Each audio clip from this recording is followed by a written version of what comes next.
काष्ठीषु तीर्थेषु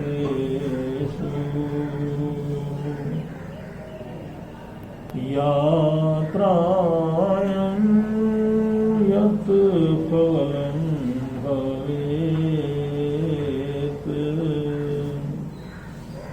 आदिनाथस्य देवस्य स्मरणेनापि तद् भवेत् नाहं रामो न मेवांसा भावेषु च मे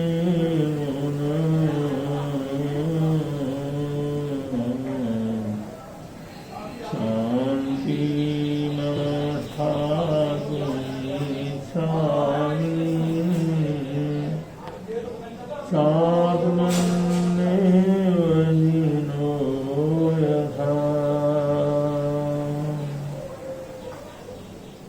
दृष्ट्वा सन्तृजं तीर्थं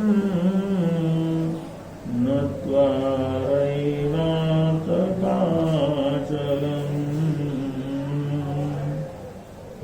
नात्वा गजपदे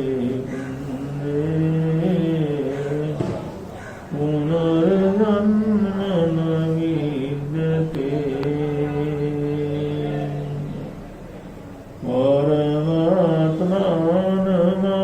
परमात्मानमात्मानं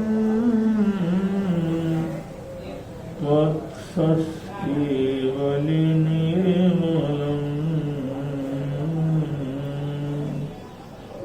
निरञ्जन निराकारं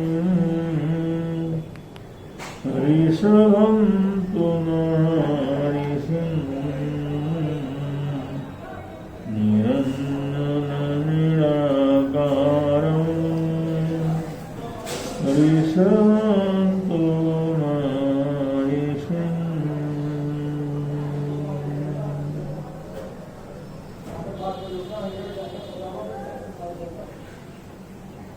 अनंत अनंत उपकारी अनंत ज्ञान दर्शन को धारण करने वाले अरहत अरिहंत तीर्थंकरादि अनंत सिद्ध गणान को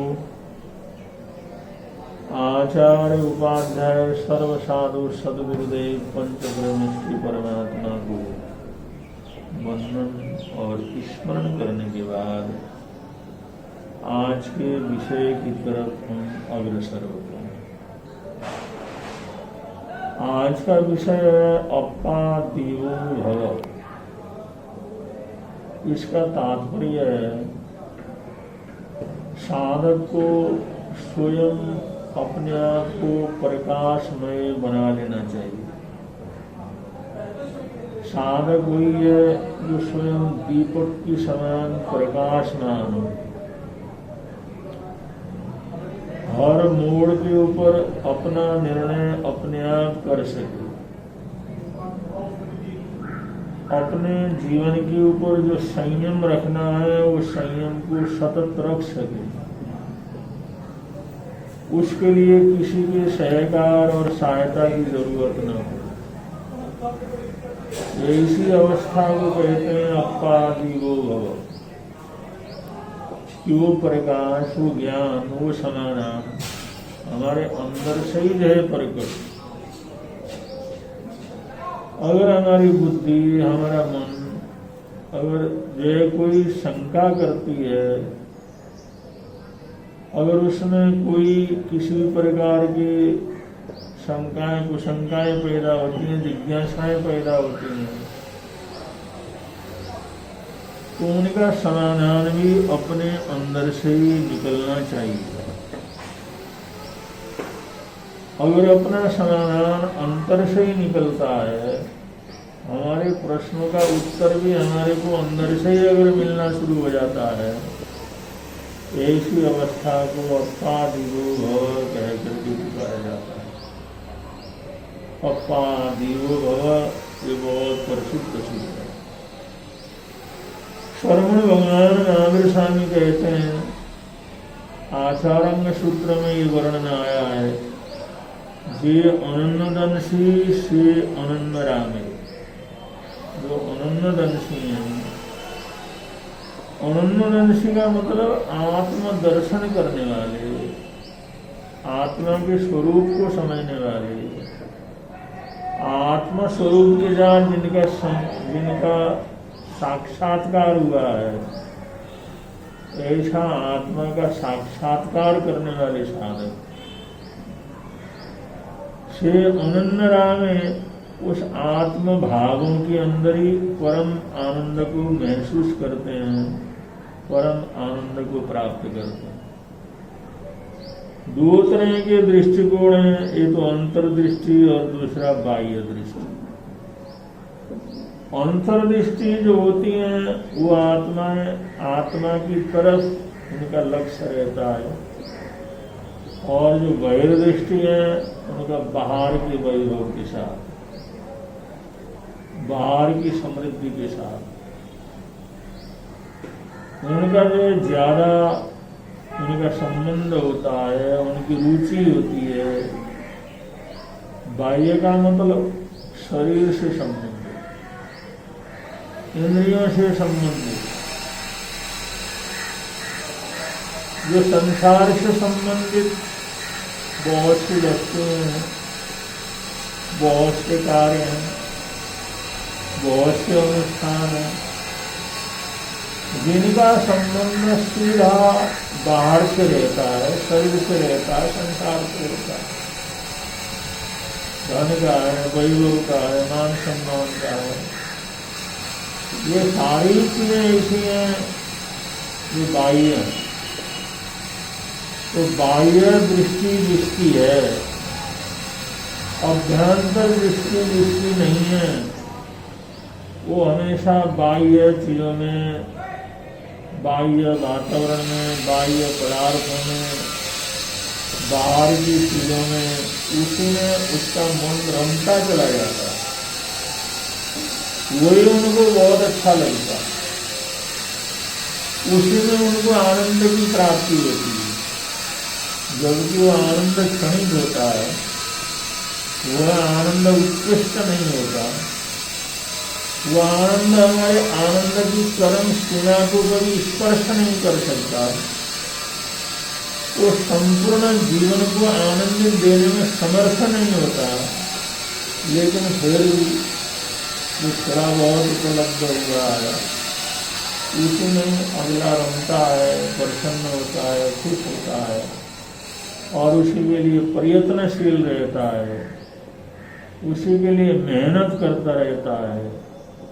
और इतना मेहनत और परिश्रम करने के बाद जो थोड़ा सा ही उपलब्ध होता अनुभूति होती है, या उसका जो एक जो कल्पना होती है भाई ऐसा होगा ऐसा होगा, उन्हीं कल्पनाओं में उलझता हुआ सारी जिंदगी को पूरा कर लेता है। और जिसकी अंतर्दृष्टि, अंतर्मुखी व्यक्तित्व है, वो लोग धीरे धीरे बाहर से अंदर की तरफ उनकी यात्रा प्रारंभ होती है, और सभी प्रकार के शरीर की सीमाओं को पार करने के बाद, मन की सीमाओं को पार करने के बाद, विचारों की सीमाओं को लांघने के बाद, जब भान मन के माध्यम से अंदर को जो पहुंचता है, तो आत्मदृष्टा, तो आत्मानुभूति, आत्मदृष्टा की अवस्था उसके जीवन के अंदर घटित होती है। और ऐसे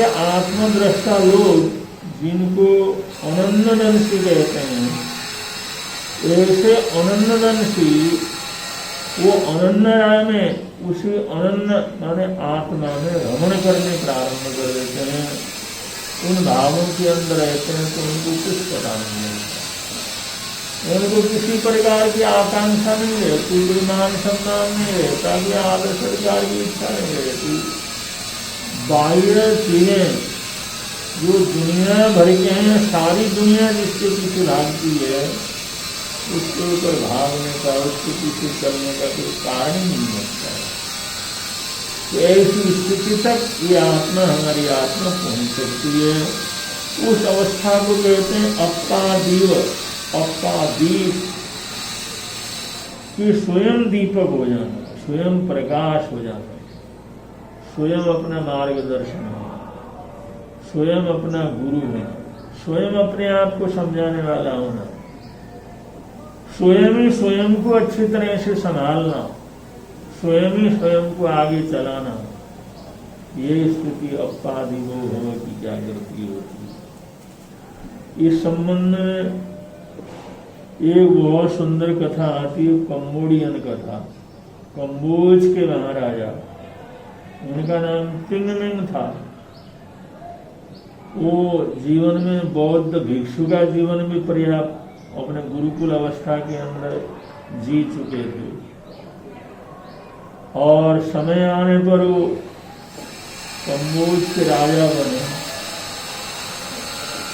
और महान विद्वान थे, आचरणशील थे, प्रजापालक थे। पूरे देश में अमन का वातावरण था, बौद्ध धर्म के प्रति उनको आस्था थी। शुरू से उसी संस्कृति में वो पले बड़े हुए थे। उनके दरबार में एक बौद्ध भिक्षु पहुंचे और उस बौद्ध भिक्षु ने कहा, मैं त्रिपिटकाचार्य हूँ, मैंने सारे के सारे जितने भी त्रिपिटक हैं, जो बौद्ध शास्त्र हैं, बौद्ध सूत्र हैं, उन सब को मैंने पढ़ लिया, उन सब का मैंने अध्ययन कर लिया। कोई भी एक भी ऐसा शास्त्र नहीं है, ग्रंथ नहीं है जिसको मैंने न पढ़ा, सब मैंने पढ़ा। इतना ही नहीं, स्वदर्शन के साथ पर दर्शनों का भी मैंने अध्ययन किया, और बहुत जगह पर बड़े बड़े शास्त्रार्थ करके मैं बौद्ध धर्म की स्थापना भी कर चुका, और मुझे कोई हरा भी नहीं सकता। मैं सर्वत्र विदित होकर के रहता। और मैं पिछले 15 वर्षों से बौद्ध तीर्थों का, संसार भर के तीर्थों की यात्रा कर रहा हूं। तो मैंने दुनिया भर की मेरी को जानकारी है, सारे शास्त्र मुझे आते हैं, सारे संस्कृतियों का सार मैं समझता हूँ। बौद्ध धर्म की मैंने खूब प्रभावना की है, जगह जगह शास्त्रार्थ के अंदर विजय प्राप्त किया है, बौद्ध धर्म की स्थापना, उनकी जनसंख्या को बढ़ाया। तो मैंने बहुत कुछ जीवन के अंदर किया। और यहाँ मेरा आने का तात्पर्य है कि महाराजा तिंगमिंग एक धार्मिक राजा है, श्रेष्ठ राजा है, और इस देश के अंदर धर्म, बौद्ध धर्म और बौद्ध प्रशासन का वर्चस्व बहुत बड़े है। इसके लिए अगर मुझे इस त्रिपिटकाचार्य को अगर राजगुरु के पद के ऊपर स्थापित कर दिया जाएगा तो हमारे कंबोज की राष्ट्रीय स्थिति बहुत ऊंची है। क्योंकि मैंने सारे देशों के अंदर घूमना फिरना, विचरण करना, तीर्थ यात्रा करना किया। ऐसे हमारा सभी देशों के साथ संपर्क बढ़ेगा, मैत्री भाव बढ़ेगा, व्यापार बढ़ेगा, और ऐसे धर्म की प्रचार प्रसार भी होगा और राष्ट्र की उन्नति भी होगी। मैं उस राष्ट्र की उन्नति में राजगुरु के माध्यम से अपने देश के कल्याण की भावना रखता हूँ। ये बात महाराजा तिंगमिंग समझे और राजगुरु के पद के ऊपर स्थापित करें तो इस देश के लिए बहुत भला काम है। उनकी सभी बातों को सुनने के बाद महाराजा तिंगमिंग ने कहा कि त्रिपिटकाचार्य जो बना रहे हैं, उनकी जो भावना है बहुत ऊंची है, वो तमाम ग्रंथों की अध्येता है, उन्होंने स्वदर्शन के साथ परदर्शनों का भी अध्ययन किया हुआ है, ये शास्त्र अर्थ के अंदर पारंगत है, इन्होंने बौद्ध धर्म के शान शौकत को आगे बढ़ाया है। इन सभी बातों के लिए, इनकी मंगल कामनाओं के लिए मंगल प्रयत्नों के लिए हम अपार खुशी प्रकट करते हैं। और जो प्रस्ताव उन्होंने रखा है राजगुरु के स्थान के ऊपर स्थापित होने के लिए, योगानुयोग इस समय राजगुरु का पद जो है वो खाली भी,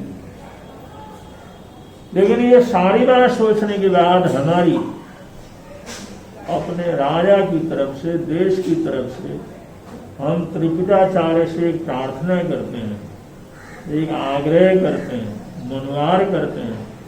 हमने बहुत कुछ पढ़ लिया और हम चाहते हैं एक बार पुनः तमाम शास्त्रों को पढ़ करके फिर आए, जिससे आपको सम्मान पूर्वक इस राजगुरु की पदवी के ऊपर स्थापित किया जा सके। और थोड़ा असमंजस तो हुआ, लेकिन कोई भाव प्रकट नहीं किया जा सका, क्योंकि त्रिपिटकाचार्य जानते थे तिंगमिंग ये विद्वान है और ये भी बहुत संयमित जीवन को जीने वाले राजा हैं। तो वहां से वो गए, उन्होंने अपने आश्रम में जाकर के तमाम बौद्ध शास्त्रों को एक बार पूरा आखिरी अंत शुरू से लेकर के आखिर तक सबका पारायण किया और वो सारे शास्त्र पढ़ डाले।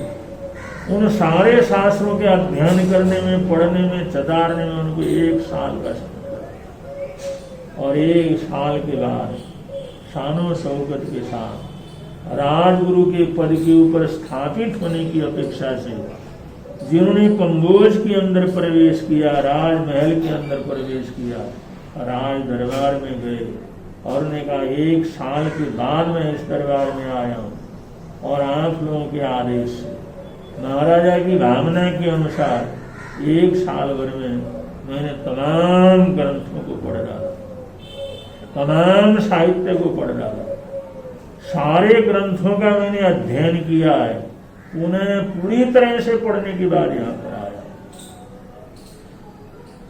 तो इस समय उस त्रिपिटाचार्य ने उन ग्रंथों का परिचय दिया, उनके विषयों का परिचय दिया। अमुक अमुक ग्रंथ के अंदर अमुक अमुक विषय है, ये भी मैं बतला सकता हूँ। कोई भी कहीं से पूछे उसका समाधान भी कर सकता हूँ। कौन सा विषय कौन से सूत्र में है, कौन से शास्त्र में, ये भी मैं बतला सकता हूँ। और इनका अन्यान्य दर्शनों के साथ क्या संबंध है, ये भी मैं बतला सकता हूँ। उसने बहुत कुछ अपना परिचय वगैरह दिया। आखिर में वो निर्णय लेने के लिए, निर्णय सुनने के लिए जिस समय चुप हो गए, तो महाराजा तिंगमिंग ने प्रार्थना की, त्रिपिटकाचार्य से एक बार और हम प्रार्थना करते हैं, आप जाइए और एक बार पुनः तमाम शास्त्रों को पढ़ करके आइए।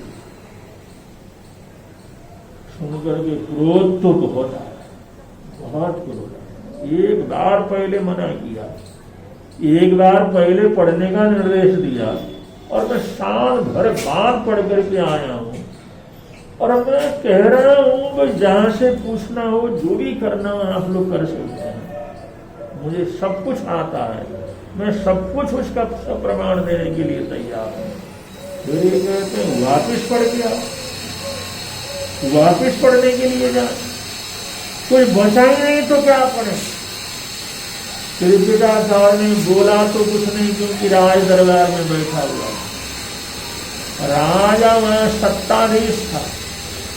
ये भले विद्वान थे, लेकिन राजा की सत्ता, राजा का बल तो राजा का बल होता है। लेकिन कुछ नहीं बोला, लेकिन मन के अंदर बड़ा खेद हुआ, उसको बड़ा क्रोध भी आया, लेकिन क्रोध को प्रकट करने की स्थिति नहीं। भाई अगर क्रोध प्रकट करे तो आगे हमारे सम्मान, मान सम्मान और राजगुरु के पद के ऊपर पहुंचने की कोई स्थिति न रहे तो बड़ा मुश्किल हो जाएगा। तो उस क्रोध के घूंट को पी करके ये त्रिपिटकाचार्य बड़े असमंजस के अंदर राज दरबार से निकला।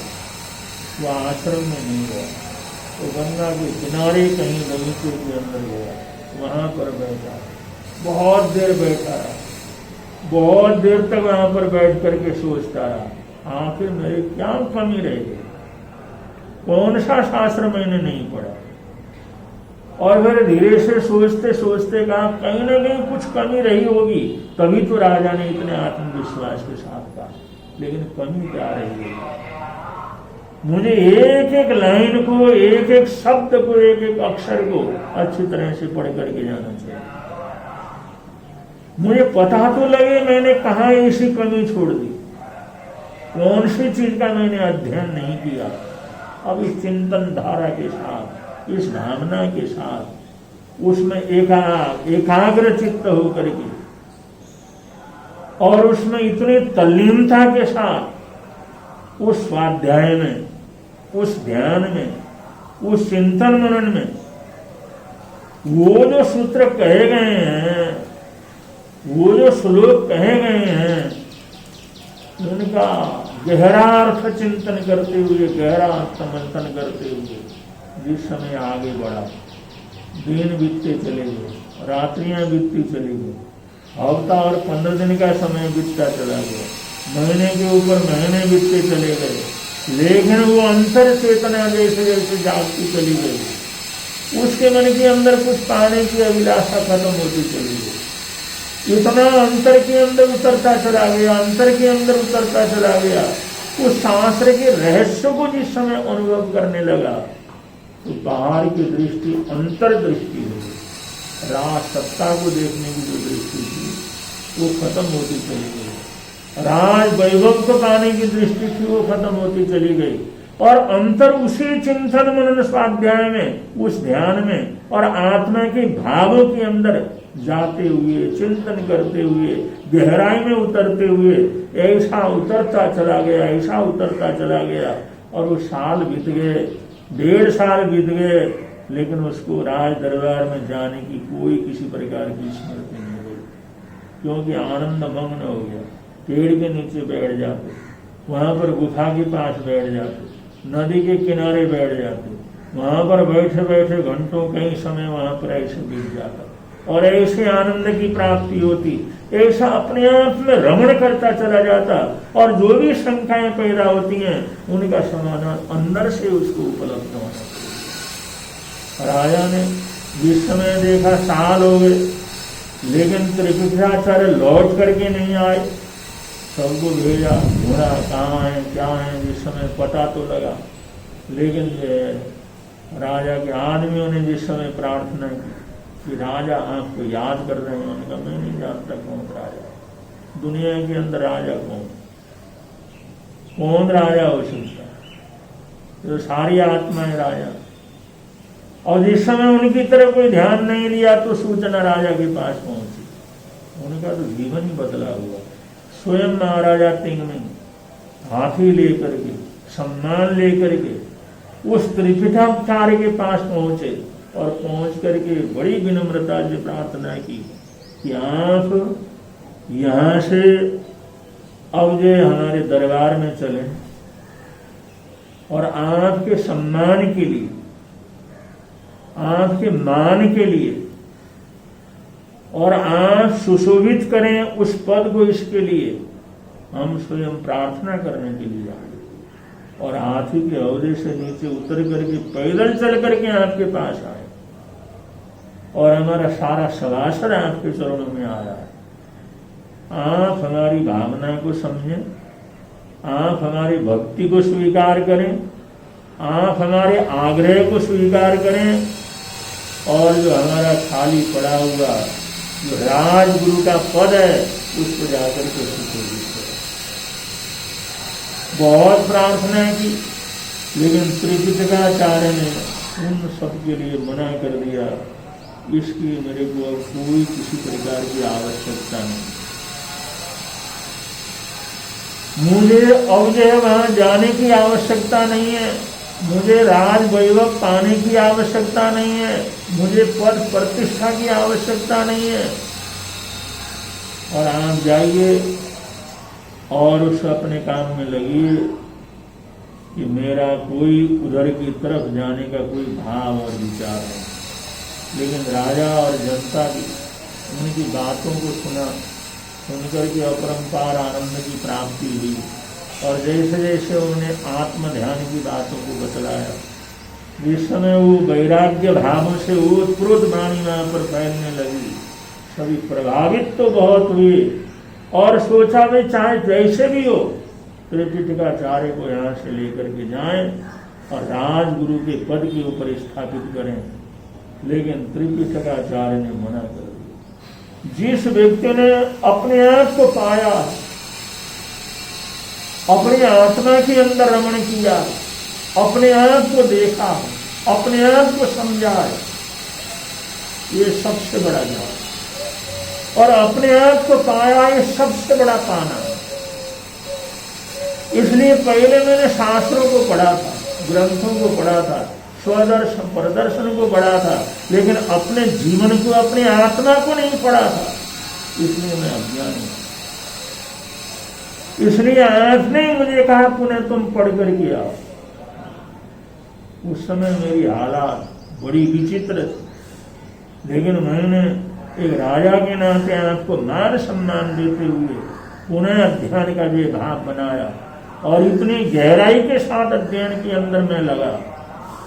उस अध्ययन में उतरते उतरते मैं आत्मा के अंतर आत्मा तक उतर गए, अंतर भावों तक उतर गए। और मेरे लिए कोई सम्मान की कोई जरूरत नहीं, कोई समृद्धि की जरूरत नहीं, मेरे लिए कोई महल नहीं है, मान सम्मान नहीं है। जहां पर मैं हूं वहीं पर सब कुछ है। मुझे तो इस समय इतनी आनंदित अवस्था के अंदर में रहता हूं, इतने प्रसन्न होकर के रहता हूं, इतने खुशी के वातावरण के अंदर रहता हूं, मुझे अब तो स्वर्ग लोक की भी कोई अपेक्षा नहीं। मैं स्वर्ग में जाऊं, स्वर्ग के आनंद को भोगूं, ऐसा मेरे मन में कभी स्वप्न में, अब कभी चेतना में, चिंतन में भी कभी वो चीज क्या करता नहीं था।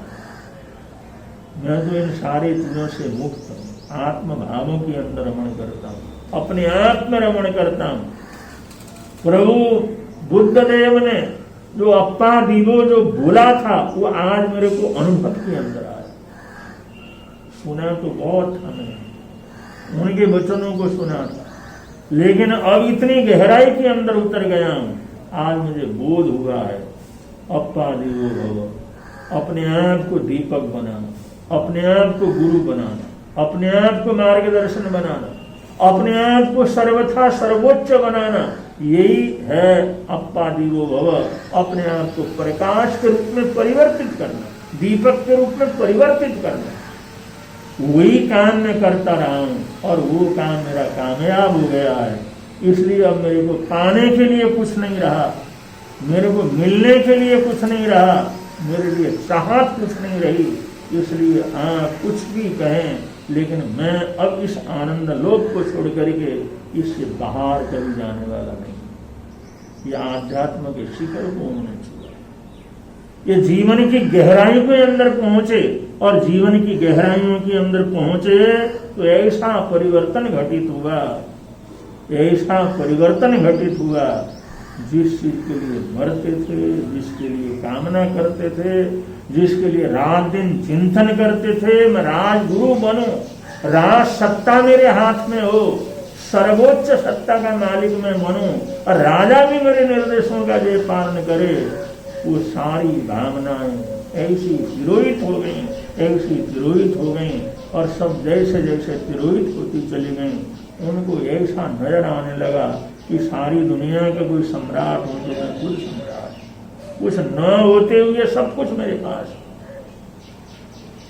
ये आकाश पाताल सारी प्रकृति, ये सारा मेरा महल है, और उसके बीच में मैं बैठा हुआ हूं, और कोई किसी प्रकार की आकांक्षा, कोई प्रकार की इच्छा, किसी भी प्रकार की तमन्ना उनके जीवन के अंदर रही नहीं। वो सारी चीजें खत्म हो गई, सारी चीजें समाप्त हो गई। तो ऐसी अवस्था को प्राप्त करना, ऐसी अवस्था के अंदर प्रवेश करना, इसको कहते हैं अप्पा दीवो भव। इसको कहते हैं जे अनन्न दंसी से अनन्न रामे। जो अनन्न आत्मदर्शी होता है वो आत्म भावों के अंदर हमेशा हमेशा रमण करता है, और आत्म भावों के अंदर रमण करने वाला व्यक्ति, आत्म भावों के अंदर प्रसन्न रहने वाला व्यक्ति उसके लिए दुनिया के अंदर कोई किसी चीज की आवश्यकता, कोई किसी प्रकार की जरूरत उसकी नहीं रह जाती। वो अपने आप में पर्याप्त हो जाता है, पूर्ण हो जाता है। ऐसी पूर्णता की तरफ अग्रसर होना, ऐसे अंतर यात्रा की तरफ आगे बढ़ना, ऐसे अंतर भावों की तरफ अपने आप को लेकर के आगे बढ़ना, यही जीवन की सबसे बड़ी उपलब्धि है। और इस उपलब्धि को प्राप्त करने के लिए ऐसे अंतर दृष्टि को बढ़ाने का प्रयत्न करना, ये हम सबका अपना अपना कर्तव्य है। अगर ऐसा करते हैं, ऐसा प्रयत्न करते हैं, चाहे थोड़ी देर के लिए क्यों न करें, चंद मिनटों के लिए क्यों न करें, थोड़े से समय के लिए क्यों न करें, अगर ऐसा प्रयत्न करते हैं तो ये हमारे जीवन के लिए बहुत बड़ी उपलब्धि होगी, बहुत बड़ा मार्गदर्शन होगा, बहुत बड़ा चांस होगा। तो हमारे को इस तरफ अपने आप को लेकर के आगे बढ़ना चाहिए। इन्हीं मंगल कामनाओं के साथ, इन्हीं सद्भावनाओं के साथ आज के प्रवचन को विराम दे रहे हैं। बोलिए भगवान महावीर स्वामी।